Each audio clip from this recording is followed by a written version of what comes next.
It can change so rapidly, but at the moment, yeah, I'd have to say dry's the way to go. Those damp patches that we've had down here, well, that is it. It's a vague little bit of slightly darkened tarmac, but there's definitely no damp patches around, and even offline down to the Mansfield, it's looking pretty dry. So Mark Hay, you know, on dry, that could well play into him. Mark's been going very well around this circuit. I see they get underway. I'm waiting for them to come across the top at Charlie's here. So here we go. I know Len Welling's going to be cheering on the render bike, that's for sure. David Ball, who's got the start from Kev Woolley. No, that's not. Is that David? That's Jeff Moog, I think, who's got the start there. And yeah, I can see Richie Welsh right up in the mix there as well. What do we know what Richie Welsh went out on the tyres, mate? Yeah, I was just saying, I think he's on the wets. I'm pretty confident that he is. Look at the wheels that are on that bike. Okay, how much do the wet tyres depreciate on these little YPM bikes? There are a couple of different makes. There's Bridgestone W1s that are really designed for full wet. You start running around on these sort of drying conditions, they're probably going to break down quicker than you would like, especially the cost of these tyres these days, right? Yeah. So yeah, we just have to wait and see. I think maybe the Pirellis can last a little bit longer in these conditions. And the other thing what people are doing now, they make a part one set of wets exactly for this. Something like wet intermediate. And if they've got them on, they won't care about anything else. Yeah. Just go full gas and just hold themselves well. Yeah, Pirelli wets are the way to go, according to Matt Weatherall, who's in the tyre business, or certainly was in the tyre business with Bob Collins there for a while, and he was saying that the Ultras should be able to get 12 laps out of a set of Pirelli wets in the dry and still be quite competitive, and that was what he was feeling some people were doing yesterday. So 6 laps round here on a YTM, which, let's face it, at the end of the day, is shoving sort of 45, 50 horsepower into the tarmac at the absolute most. As he enters 200, some of the Ultra machines are going. So you're right, the right set of wet weather tyres could be the way to go. Well, what have you got coming across the line there, Pete? Well, it's me now, and coming across the line there is Kev Woolley, who's leading the way, and next to him is going to be the number 86 machine of Richie Welsh then. So Richie Welsh there, as I mentioned on the TSL timing screen there, Kev Woolley dropping to the bottom, but of course he is the man in the lead of this race, but Richie is on dry tyres, so Richie Welsh on dry tyres on bike number 86 there, Keith, and he is the man in second place. Yep, he's looking good at the moment. He's certainly trying to chase after Kev Woolley. We know Kev's got an absolutely top spec bike between his legs there. You can see Jeff Moog in third, David Ball.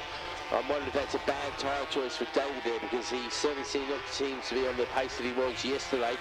Well, we're looking for Mark Hay. Coming across the line in 8th place there behind Damien Lee again, who's very race fresh as well. Richard Hayward doing a lot better today. Richard had a wretched race yesterday. You can see Dan Hillel doing quite well too there in 5th place as well. So lots of chopping and changing compared with yesterday.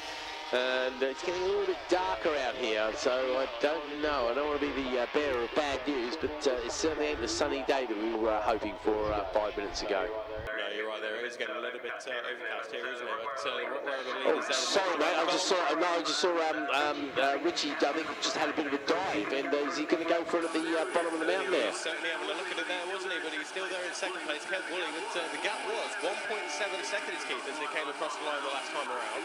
Richie Welsh made up 3 positions on that. Well, I spoke to Richie Welsh a couple of weekends ago now, and he was saying, well, on that bike with that number, he wants to take the race win for obvious reasons. So Kev Woolley is going to have one massive fight on his hands. Yeah, well, it's his penultimate chance of doing it, and I have to say it's looking very threatening indeed. When they came past me here, I thought Kev Woolley was going to run away with this one, but look at that. And we know Dougie has got a top spec bike there as well, because I can see him working the slipstream there. Is that a bit of a damp patch they splash their way through there as they make their way up to Coppers? Richie Welsh has just taken the race lead away from Kev Woolley there, but you could not get closer to the side of a bike there as you're going towards Coppers. They were almost touching. Well, they're coming past me, and it is indeed local man Richie Welsh who's got this squirming underneath there, trying to first time really on the dry in the little TZR, and he's doing a brilliant job. Well, this is a man who retired last year, of course, at Dollington, and yeah, doesn't look like a man who's retired too much to me, Bradley. He's doing a fantastic job. I know young Eden will be cheering down on there, as well as lovely partner as well. But wow, he's doing an amazing job. Well, it's about time he rode a decent bike. He's always been a 4-stroke man, but now all of a sudden he's seen the light come over to the dark side, because he's absolutely beating Kevin Woolley up. I have to say, he's got a gap out now to about half a dozen or so bike lengths, so clearly liking this little machine. And as they come into the chicane, you're going to get a visual view yourself as to how well Richie's doing on this lap. He's absolutely flying, isn't he? No, you're absolutely right there. He's certainly got the hammer down now, and you was on about Richie Welch there. Of course, if you're going to take 10 titles in around about 20 or 21 years, you're not going to be too bad. And also to beat Davey Todd around Oliver's Mount, you've got to be doing something right. Yeah, you're not too shabby, are you? When did he beat Davey? One of the Gold Cup events in 2022, I think it was. So not very long ago then. Yeah, no, that's. He was there on his 400, and yeah, Davey was on the Paget's RS 250 Honda, and it went down to the line, but it was Richie who got it in the end, I think. Excellent stuff, yeah, because obviously Davey Todd, as we now all know, is the newest of the Isle of Man winners, of course, so definitely not a shabby rider by any stretch of the imagination. Yeah, Richie seems to be getting like a fine wine. He's getting better with age. And there's plenty of age as well going behind him, isn't it? Yeah, he's definitely adopting the aging hippie look, that's for sure. Right, here we come then, off of Charlie's, and Richie using all of his years of experience. Kev Woolley, however, I know Kev won't be disappointed, because I don't know how well he knows Richie at all, but he knows that Richie's not in the championship, and I think there'll be a certain respect for the 86 there machine there as well. So this could be a very emotional victory for Richie if he can just keep this pace up for another 3 laps, and certainly showing no signs of slowing down at all. Is he the quickest one on the track, mate? Yeah, fastest lap on that previous lap of 1 minute 47.252, but it's just pointed out by Pete here that Damien Lee is out there on his wet bike, and Mark Haig on the Renter Racer is in fact leading the Clubman YPMs as well. So Mark Haig on that yellow number 100 bike in the lead of the Clubmans, ahead of Dan Goff and Andy Flux there, with John Hamilton and Kev Marshall rounding out the top 5. So there you go. If you're thinking of renting a bike, we can rent you a very competitive one. The little YPM around about 500 quid gets you in for the weekend, and that's your bike, your tyre, your tyres, your fuel, your entry fee, and everything else like that. I think it's about 500 quid still. You need an ACU licence and your own gear, of course, but please get in touch via Facebook if you go to the page, and get in touch with the girls and boys there. They'll steer you in the right direction. I don't think there's any vacancies this year, but I think they'll be booking soon. Pete, when do you start booking for the 2025 season? Yeah, well, what we do, we just take the names down for the interest, and then when we know the dates, the final dates for the year, people have a preference of what circuit they want to go to, either through just preference or locality, and we'll then put them on a first come first served basis, and then fill in the gaps. I mean, this year it wasn't full initially, but I think by the time we left Brands Hatch at the beginning of the year, we filled in the final 2 rounds. So it felt a little bit slow at the beginning, but it has been good. And actually, we had a rider for the revival, which is in a month's time, and they pulled out. I'd say within 4 hours it was filled again. So yeah, it's all good stuff. Yeah, they get a phone call going, I'm sorry you can't race, and then you get another phone call saying, would you like to race? Like, you're going to grab it, aren't you? Absolutely. So, yeah, Mark Haig, they're doing a great job. He's all on his own out there as he comes past me. I can see Dan Goff just going past. We're talking about spot prizes earlier. I saw one for Dan Goff in the office this morning, so hopefully Dan will be able to collect that.